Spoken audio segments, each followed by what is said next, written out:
সীমান্তে নিরাপত্তা জোরদারে ১৬০০ ফুট দীর্ঘ ফ্লোটিং ব্যারিয়ার নির্মাণ করেছে স্পেন। সিউতার দক্ষিণে এই বাঁধ বসাচ্ছে দেশটির সিভিল গার্ড। অবৈধভাবে মরক্কো থেকে আসা বেশিরভাগ অভিবাসীদের ফেরত পাঠানো হলেও নিরাপত্তাহীনতায় ভুগছেন অঞ্চলটির বাসিন্দারা। এদিকে স্পেনের সাথে লাগোয়া সীমান্তে নিরাপত্তা সদস্যদের সংখ্যা ৫ গুণ বৃদ্ধি করেছে ফ্রান্স।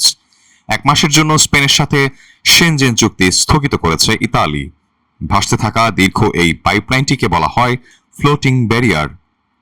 মরক্কো থেকে স্পেনের ছিটমহল সিউতায় অবৈধভাবে গণ অনুপ্রবেশের ঘটনায় দুদেশের জলসীমানায় ১৬৪০ ফুট দীর্ঘ এই বাঁধ নির্মাণের কাজ শুরু করেছে মাদ্রিদ প্রশাসন।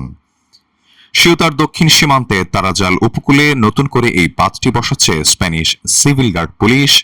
সিভিতায় প্রবেশের প্রধান পয়েন্টগুলোর একটি এই তারাজাল ব্রেকওয়াটার। নিউমেটিক বা বাতাসে পূর্ণ এই বাঁধটি ভেসে থাকবে পানির উপরে ৩০ থেকে ৭০ সেন্টিমিটার, আর পানির নিচে থাকবে ১ মিটার পর্যন্ত প্রসারিত।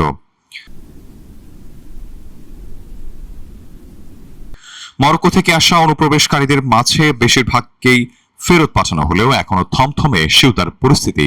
নিরাপত্তাহীনতায় ভুগছেন স্থানীয়রা। প্রশাসনের কাছে অঞ্চলটির নিরাপত্তা আরও জোরদারের দাবি তাদের।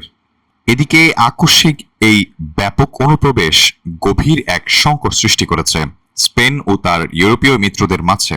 দেশটির সাথে থাকা নিজেদের সীমান্তে নজরদারি ব্যাপক জোরদার করেছে ফ্রান্স। বিবৃতিতে জানিয়েছে, সীমান্ত এলাকায় পুলিশ ও সামরিক বাহিনীর উপস্থিতি আরও ৫ গুণ বৃদ্ধি করবে প্যারিস। স্পেনের সাথে থাকা ভিসামুক্ত সীমান্ত পারাপার বা শেনজেন চুক্তি স্থগিত করে এই সংকটের তালিকায় নিজেদের নাম লিখিয়েছে ইতালিও। চাপ বহাল রাখা হবে আগামী ১ মাস।